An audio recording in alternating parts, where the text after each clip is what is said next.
You got a sequence of numbers. What's a sequence of numbers? Numbers with a specific order. Yeah, numbers with a specific order. We have worked with 3 types of sequences. What are the 3 types of sequences we've worked with? Name one of them. Arithmetic, nice. What's the other one? Geometric, nice. And then what's the third one? Neither, yeah. So that's a sequence, right? And then we have some formulas that talk about like how you can find the nth term, the 17th term of a sequence, whatever. And then we talked about series. What's a series? Sequences added together. Yeah, it's just a list of numbers and then you add them together. There's arithmetic, there's geometric, and there's neither, right? And then we did a notation to consolidate series. What's the notation that we use? Sigma. That's what kind of letter? Greek letter, right? Which stands for sum of, right? So it stands for the sum of. So we did sigma. Now with that sigma, we talked about we had, I guess, yeah, we had arithmetic, geometric, but we had infinite, and we had, what's the opposite of infinite? Finite, right? Finite series.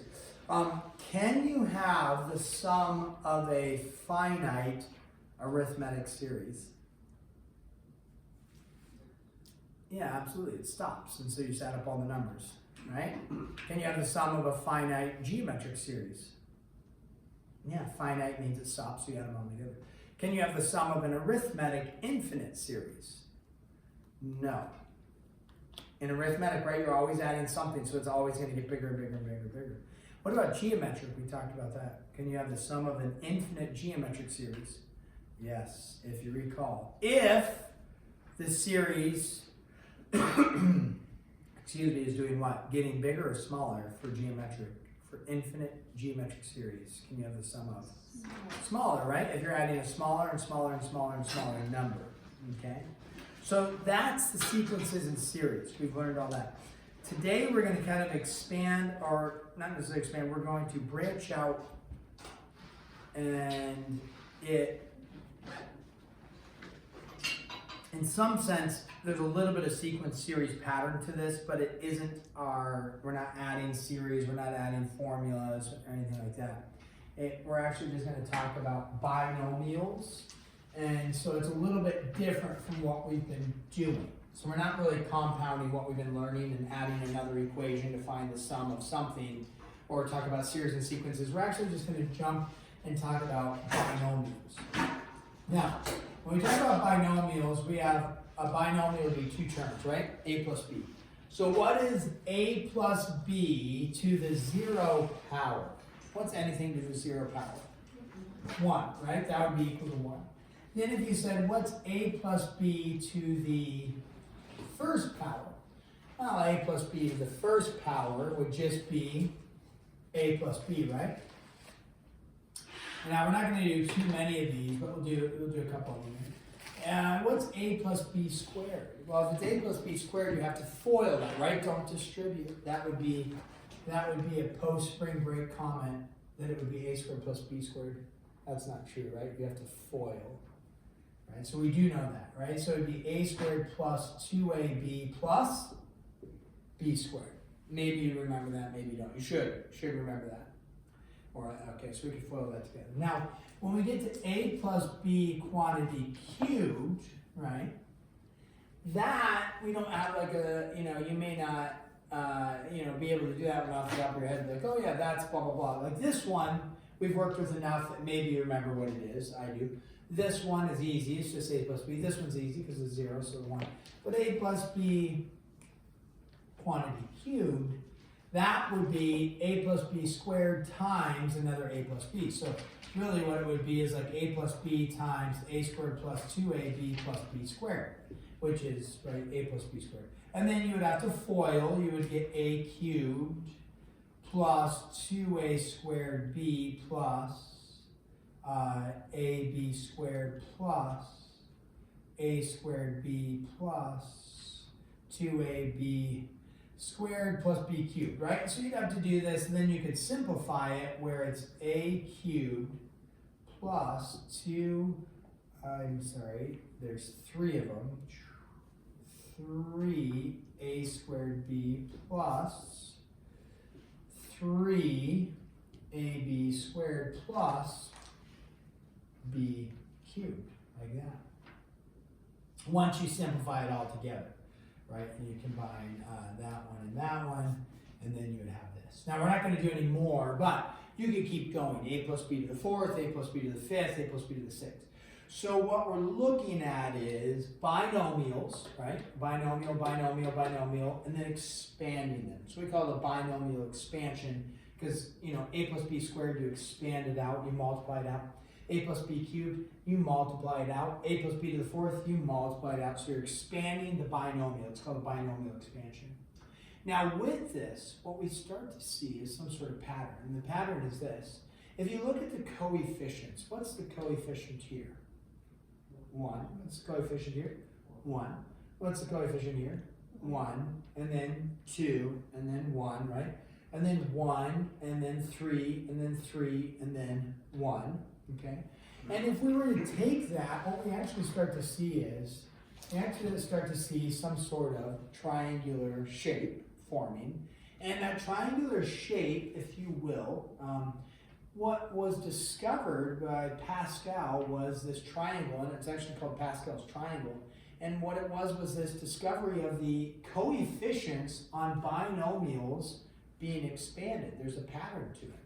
And if you look at the pattern, you can recognize 1, 1, 1, 1. What would the next coefficient be?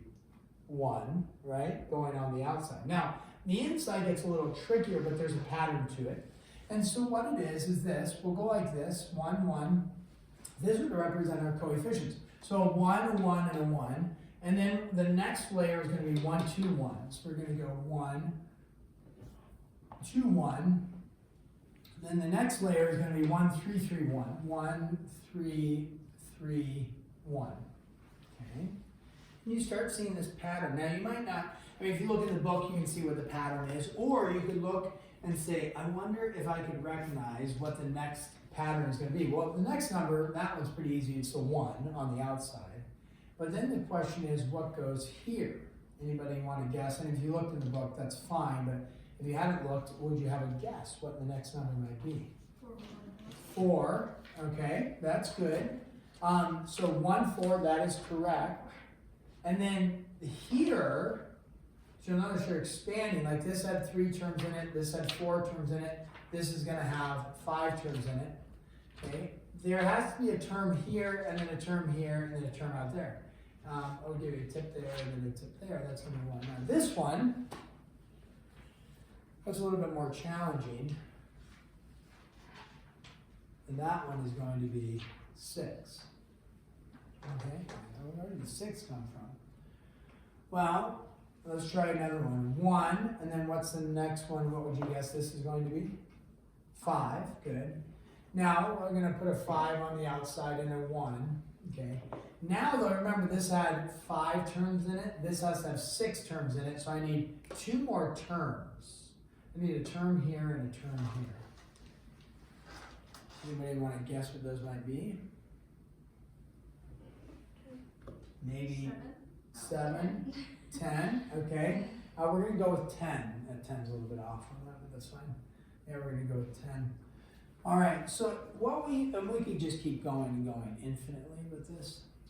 Okay, what we see here is this, is there is a pattern like 2, 3, 4, 5, 6, 7, 8, 9, you know, that can keep going. Then the other way to look at it though is, because if you look at this pattern, 3, 6, 10, I mean, that goes up by 3, this goes up by 4, there is, you know, then you could guess that that one's going to go up by 5. But the way to look at it is actually this. You can say 1's on the outside always, and then sure, this goes up by 1 each time. But you can also look at it like this. The space here gets filled in here. You know, there's a 1 and a 2, and then we're putting something in between each of those. And then, you know, between the 1 and the 3, we're putting something in between. Between the 3 and the 3, we're putting in between. 3 and the 1, there's something going there. You know, between the 1 and the 4, we put a 5. Between the 4 and the 6, we put a 10. Between the 6 and the 4, we put a 10. So if we kind of think about it that way, then we're getting a 1, a 6. What number goes in between these? Would you guess? 15. What number goes in between these? 20 And then, yeah, so what you recognize is you're just adding the two, making the new number. And that pattern continues, and those are the coefficients of any sort of binomial expansion. And so, with computers, right, they can do all of that, just hit enter and it'll give you all of those. But because of the pattern, they have the ability to do that. And without the computers, Pascal recognized, hey, there's this continuation of this pattern. This is called Pascal's triangle. Now, this helps us if you are doing a large binomial expansion. Now, don't worry, I'm not going to ask you what's a plus b to the 50th and then make you do out all the rows of Pascal's triangle and write out a massive number. We don't have to worry about that. But what we do see here is that it does give us an ability to quickly do something like a plus b to the 5th or 6th or something like that. Now, remember in Pascal's triangle, this is a plus b not to the first power, but a plus b to the 0, and then 1, and then 2, and then 3. So this number correlates to the exponent that it is. So this would be a plus b to the 6th power, right? So this is a plus b to the 0, 1, 2, 3, 4, 5, 6, so on and so forth. So if I said write out the first 8 rows of Pascal's triangle, this is actually row 1, even though it's to the 0 power, but row 1, 2, 3, 4, 5, 6, 7, and then you could write out one more row. So if I were to ask you and say this, hey, expand for me a plus b to the 6th power. And you're like, really? I gotta FOIL that out, 6 times, a plus b times a plus b times. No, you wouldn't actually need to. You could simply go and say, okay, a plus b to the 6th, this is not to the first, right? Remember, that's to the 0. To the 6th would match this number right here. So this would be to the 6th power right there. And you'd say, okay, these just represent the coefficients. Now, the letters that go in there are based off of some sort of descending order, right? And so if you think about when we look back up here, hard to necessarily see in here, a little bit we can see here, but you start, if it's a squared, a plus b squared, it's a squared, a to the first, and then no a's. No b's, b to the first, and then b squared. Here, a cubed, a squared, a, no a's. No b's, b to the first, b squared, b cubed. So if we were to do a plus b to the 6th, the first term is going to have a coefficient of 1, and then the letter is going to be a to the what power? A to the 6th. So it's 1a to the 6th plus, then we look at the next number, the next coefficient. The next coefficient is going to be, we just look at the triangle, and it's 6. Well, you have 6, and then what happens to my a's? My a's start descending, so it's a to the 5th, right? And then what letter needs to go in there? B to the 1st. And then the next coefficient is going to be, we just go over here, the next coefficient is going to be 15. And then a to the descending, what do we have? A to the 4th and b squared. Now, if you look at the exponents on that, you'll notice exponent of 6, add the exponents here. 5 plus 1 is 6. 4 plus 2 is 6. What are the exponents always going to add up to in each monomial term? 6. And sure enough, that's because it's to the what power? 6. And that pattern holds true. So if it's to the 7th power, your exponents would just add it to the 7th power. So then we go 15, and we saw that we had a 20. A cubed, b cubed, plus, right, 15, a squared, b to the 4th, plus 6, right, a b to the 5th, plus 1b to the 6th power, like that, and then you'd be done. So that part, you just follow the pattern, make sure you descend with the exponents, and then ascend with the exponents as well, going in the other direction. And that's pretty straightforward, because you're just following this, and you're just going, you're changing the exponents going down, and then changing the exponents going up. Somebody tell Mr. Olander, what kind of triangle do we call this? Who invented it? Pascal, yeah, Pascal's triangle. There you go. And it helps with what type of expansion? Binomial. Binomial expansion, yeah. If you had a trinomial being expanded, this wouldn't be helpful. This actually, never mind. Okay. Okay, now, fairly straightforward when we just have A and B. Let me pick one for us that challenges us slightly. Meaning, what happens when we have x minus 2 quantity to the 6th power? Okay, so now you no longer have a's and b's, you have an x and you have a 2, and you no longer have a plus, you have an x minus. The same rules apply though, okay? Meaning the coefficients stay the same, the exponents are going to stay the same, but we have to insert different letters. A instead of a and b, we have to insert an x and we have to insert a -2. So when we look at the very first term, it's no longer going to be a to the 6. What is it going to be? X to the 6, right? Okay, so that part's fairly straightforward. Now, we go plus the coefficient of 6.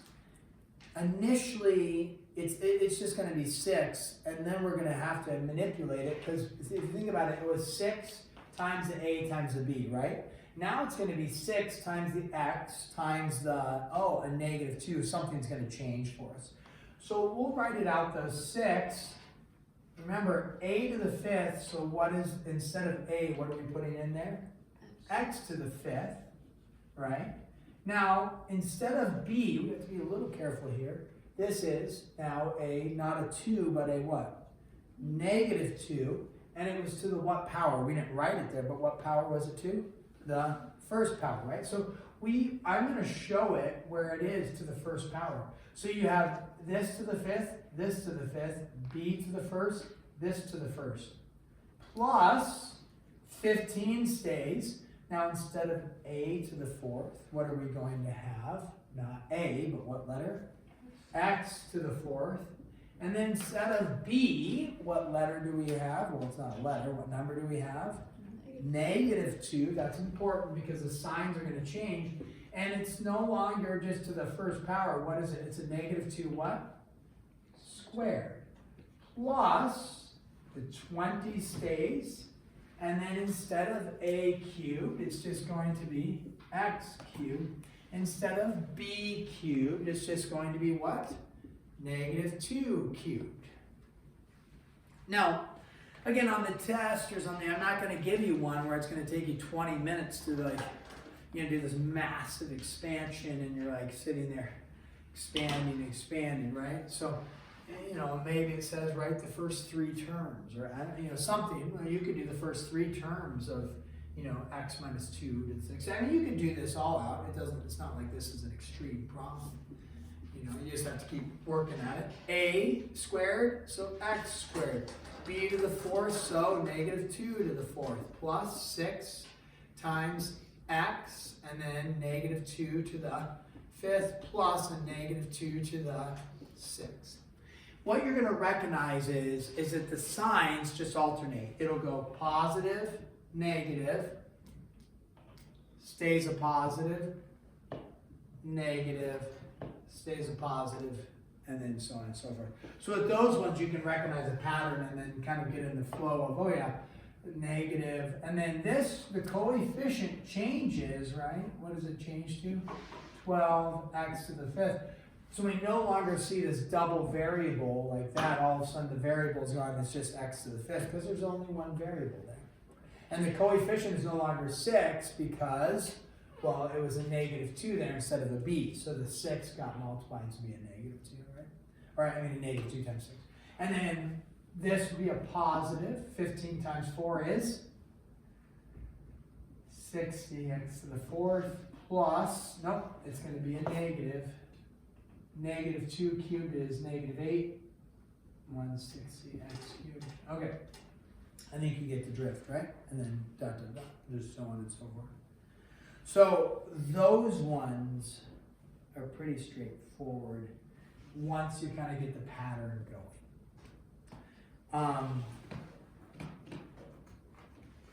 let's do one more like this. You have the square root of x plus 3 to the 4th power.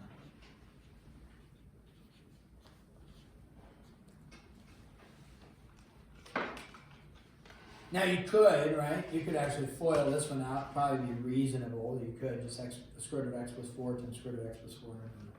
But the goal would be to look and say, let's just use Pascal's triangle. Which row am I going to use? Row 1, 2, 3, 4, 5, 6. Which row am I going to use? When it's something to the 4th power, don't use row 4. Use row what? 5. And you know, as long as you remember, this is row 5. Because 1, 2, 3, 4, 5. So just use the one with the 4 right there. So coefficient wise, you know, it's 1, 4, 6, 4, 1. And then we do it the same way. Is now we're no longer doing it to the 6th power. What are we doing? We take the first term, square root of x. It's not to the 6th power. What is it going to be? Just start with the 4. So it's to the 4th power. Plus, okay, what's the coefficient? What's your next coefficient going to be? 4 times. You take your first term, what happened to that exponent? Square root of x, that turns into square root of x to the 3rd times 3 to the, I'll write it just so we can see, the exponents are always adding up to be 4. It's 3 to the 1st power. Then we go to the next one. The next coefficient is 6. And then it's square root of x squared, 3 squared, plus 4 square root of x to the 1st power, I'll put the 1st power there, 3 cubed plus 1 is the coefficient, and it's 3 to the 4th power. And then, you know, you'd have to simplify that out, but that's all you're doing is you're plugging in like that.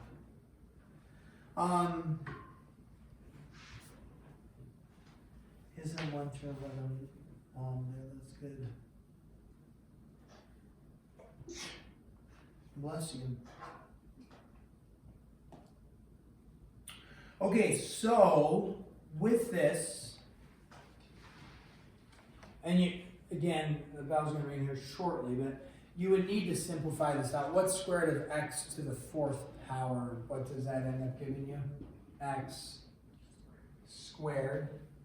This would be 4 times 3 is 12. Square root of x cubed is going to be x root x. I'll help you out there. You just expand it out like that. So you need to do simplification. You wouldn't want to leave it in that format. Okay, so for like the test, should you know how to do Pascal's triangle? Yeah. So you recognize the pattern and you should be able to like write that out at some level. Again, I probably want to ask you to do it to the 20th. You know, that's going to be too large. Maybe to the 6th or the 7th or something like that. So just be able to expand it out. So for a lander, right before the bell rings, 1 goes here. What number goes here, guys? 7. What number goes here? 21, 35, 35, 21, 7, and then a 1 on the outside. So how quickly they know this, it's really easy. Is 1 plus 6 is 7, 6 and 15 is 21, 15 and 20 is 35. And these represent the coefficients for a binomial, only binomials being expanded. Okay, I don't know, we haven't really graded much homework. I don't think. We have a few homeworks today. So you should be able to get this one done by tomorrow pretty easy. We will grade it, and I'll let you know on 11-8. I'm not sure if I want to do 11-8 tomorrow. Have to let you know. So be ready for the MCA tomorrow? Yes.